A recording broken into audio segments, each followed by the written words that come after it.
Dios les bendiga a todos ustedes, mis hermanos. Les saluda su hermana Elena en Cristo en esta sintonía de Fuerza Salvadora, Radio Católica vía Internet. Hoy le voy a compartir la vida de Santa María de la Rosa, fundadora en el año 1855. Pidámosle a esta santa amiga de Dios que interceda por nosotros, por todo lo que estamos viviendo en este momento. Y leemos esta hermosa historia en el nombre del Padre, del Hijo y del Espíritu Santo. Amén. Nació en Brescia, Italia, en el año 1813. Quedó huérfana de madre cuando apenas tenía 11 años. Cuando ella tenía 17 años, su padre le presentó un joven diciéndole que había decidido que él fuera su esposo. La muchacha se asustó y corrió donde el párroco, que era un santo varón de Dios, a comunicarle que se había propuesto permanecer siempre soltera y dedicarse totalmente a obras de caridad. Y el sacerdote fue donde el papá de la joven y le contó la determinación de su hija. El señor de la Rosa aceptó casi inmediatamente la decisión de María y la apoyó más tarde en la realización de sus obras de caridad, aunque muchas veces le parecían exageradas o demasiado atrevidas. El padre de María tenía unas fábricas de tejidos y la joven organizó a las obreras que allí trabajaban y con ellas fundó una asociación destinada a ayudarse unas a otras y a ejercitarse en obras de piedad y de caridad. En la finca de sus padres fundó también con las campesinas de los alrededores una asociación religiosa que las enfervorizó muchísimo. En su parroquia organizó retiros y misiones especiales para las mujeres y el cambio y la transformación entre ellas fue tan admirable que el párroco le parecía que esas mujeres se habían transformado en otras, y así de cambiadas estaban en lo espiritual. En el año 1836 llegó la peste de la cólera a Brescia, y María, con permiso de su padre, que se lo concedió con gran temor, se fue a los hospitales a atender a los militares de contagiados. Luego se asoció con una viuda que tenía mucha experiencia en esas labores de enfermería, y entre las dos dieron tales muestras de heroísmo en atender a los apestados que la gente de la ciudad se quedó admirada. Después de la peste, como habían quedado tantas niñas huérfanas, el municipio formó unos talleres artesanales y los confió a la dirección de María de la Rosa, que apenas tenía 24 años, pero ya era estimada en toda la ciudad. Ella desempeñó ese cargo con gran eficacia durante 2 años, pero luego, viendo que en las obras oficiales se tropieza con muchas trabas que quitan la libertad de acción, dispuso organizar su propia obra y abrió por su cuenta un internado para las niñas huérfanas o muy pobres. Poco después abrió también un instituto para niñas sordomudas. Todo esto es admirable en una joven que todavía no cumplía los 30 años y que era de salud sumamente débil, pero la gracia de Dios concede inmensa fortaleza. La gente se admiraba al ver en esta joven apóstol unas cualidades excepcionales.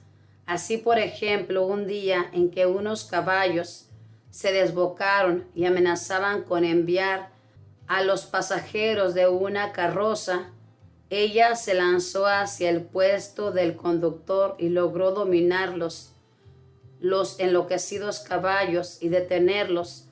En ciertos casos muy difíciles se escuchaban de sus labios unas respuestas tan llenas de inteligencia que proporcionaban la solución a los problemas que parecían imposibles de arreglar.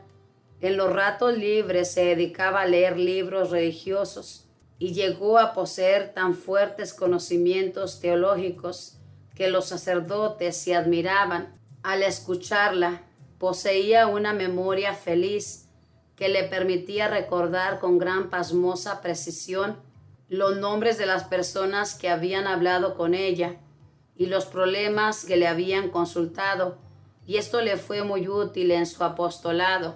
En el año 1840 fue fundada en Brescia por Monseñor Pisoni una asociación piadosa de mujeres para atender a los enfermos de los hospitales. Como superiora fue nombrada María de la Rosa. Las socias se llamaban Doncellas de la Caridad. Al principio solo eran 4 jóvenes, pero a los 3 meses ya eran 32. Muchas personas admiraban la obra que las Doncellas de la Caridad hacían en los hospitales, atendiendo a los más abandonados y repugnantes enfermos, pero otros se dedicaron a criticarlas y a tratar de echarles de ahí para que no lograran llevar el mensaje de la religión a los moribundos. La santa comentaba esto: espero que no sea esta la última contradicción. Francamente, me habría dado pena que no hubiéramos sido perseguidas. Fueron luego llamadas a ayudar en el hospital militar, pero los médicos y algunos militares empezaron a pedir que las echaran de allí, porque con estas religiosas no podían tener los atrevimientos que tenían con las otras enfermeras. Pero las gentes pedían que se quedaran, porque su caridad era admirable con todos los enfermos.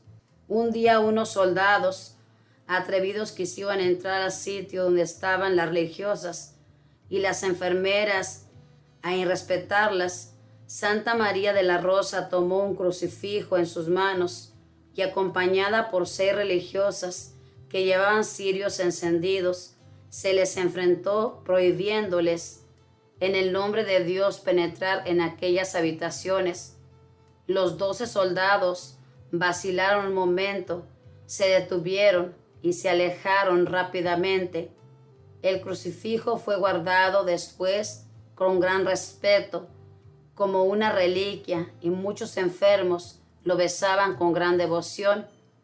En la comunidad se cambió su nombre de María de la Rosa por el de María del Crucificado, y a sus religiosas les insistía frecuentemente en que no se dejaran llevar por el activismo, que consiste en dedicarse todo el día a trabajar y atender a las gentes, sin consagrarle el tiempo suficiente a la oración, al silencio y a la meditación. Y en el año 1850 se fue a Roma y obtuvo que el sumo pontífice Pío IX aprobara su consagración. La gente se admiraba de que hubiera logrado en tan poco tiempo lo que otras comunidades no conseguían sino en bastantes años, pero ella era sumamente ágil en buscar soluciones. Solía decir: no puedo ir a acostarme con la conciencia tranquila los días en que he perdido la oportunidad, por pequeña que ésta sea, de impedir algún mal o de hacer el bien. Esta era su especialidad día y noche. Estaba pronta a acudir en auxilio de los enfermos y asistir a algún pecador moribundo, a intervenir para poner la paz entre los que peleaban, a consolar a quienes sufrían alguna pena. Por eso Monseñor Pisoni exclamaba: la vida de esta mujer es un milagro que asombra a todos. Con una salud tan débil, hace labores como de 3 personas robustas. Aunque apenas tenía 42 años, sus fuerzas ya estaban totalmente agotadas de tanto trabajar por los pobres y enfermos. El Viernes Santo del año 1855 recobró su salud como por milagro y pudo trabajar varios meses más. Pero al final del año sufrió un ataque y el 15 de diciembre de ese año de 1855 pasó a la eternidad a recibir el premio de sus buenas obras. Si Cristo prometió que quien obsequie, aunque sea un vaso de agua, a un discípulo suyo, no quedará sin recompensa, qué tan grande será el premio que habrá recibido quien dedicó su vida entera a ayudar a los discípulos más pobres de Jesús. Señor, concédenos también a nosotros el ser capaces de gastarnos y desgastarnos por servir a tus hijos más pobres de la tierra. Con gusto me gastaré y me desgastaré para que Cristo sea más amado y más conocido.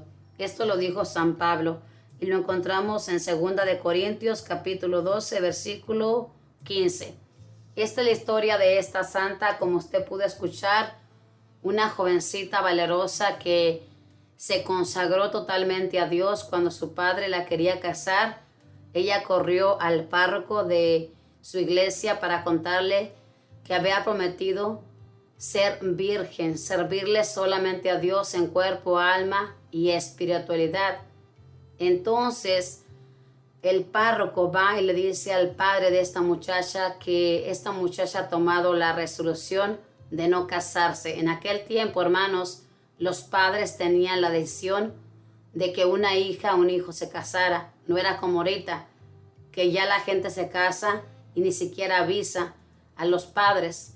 Sé de un jovencito que se casó sin avisarle a su madre y a su padre. Nada más llegó con la jovencita y les dijo: ya me casé al civil, aquí está, esta es mi esposa. Estas cosas suceden aunque nos parezca increíble.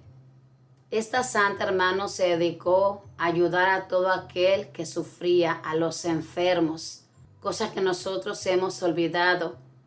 Los enfermos, hermanos, necesitan de nuestra ayuda. Y en los enfermos está Cristo. Cada vez que usted visita a un enfermo, va a visitar al mismo Cristo. Pero nosotros nos excusamos diciendo: no tenemos tiempo, no me gusta visitar a los enfermos porque me pongo triste, porque vengo más mal de lo que estoy. Y así vivimos la vida, solamente pensando en nosotros. Gastamos nuestra vida en nosotros. Fíjese bien, esta santa a los 42 años murió, pero dice su historia que había gastado su vida, ya estaba toda gastada, y no la gastó en trabajar para hacer dinero, como muchos de ustedes, hermanos, que trabajan con esa ambición, 2 trabajos para tener dinero, y gastan su vida en esto. Ella la gastó por servir a nuestro Dios. Qué hermoso sería que el día que nos presentemos ante la presencia de nuestro buen Padre, nuestro Padre pueda decir: bien hecho, gastaste tu vida por mí. Y qué triste sería que nos dijera: José, solamente gastaste tu vida para vivir bien y para tener riqueza, las cuales dejaste en aquel mundo. Es algo triste de verdad, porque fíjese bien, cuando dejamos que la ambición nos gane, ya no tenemos tiempo para Dios. Ya solamente vivimos afanados por trabajar y nos excusamos diciendo: es que yo, si no trabajo, me deprimo en casa. Eso es una mentira del demonio. Que Dios lo reprenda, que le ha puesto en su corazón para que no dedique tiempo para Dios. Así trabajando, usted no piensa en Dios, solamente piensa en las cosas materiales de este mundo. Ojalá que esta santa ruegue mucho por nosotros para que en verdad encontremos el verdadero camino, que es nuestro Dios. Que la Madre del Cielo le proteja, que los arcángeles y los ángeles cuiden su caminar donde quiera que se encamine, y sigamos leyendo Vida de los Santos, que nos da fuerza para seguir caminando en esta vida y nos enseña cómo debemos amar a Dios como ellos le amaron. Es por eso que son nuestros intercedores, porque nuestro Dios les concede todo lo que piden, porque en esta vida le dijeron sí a su plan. Dios les bendiga a todos. Paz y bien.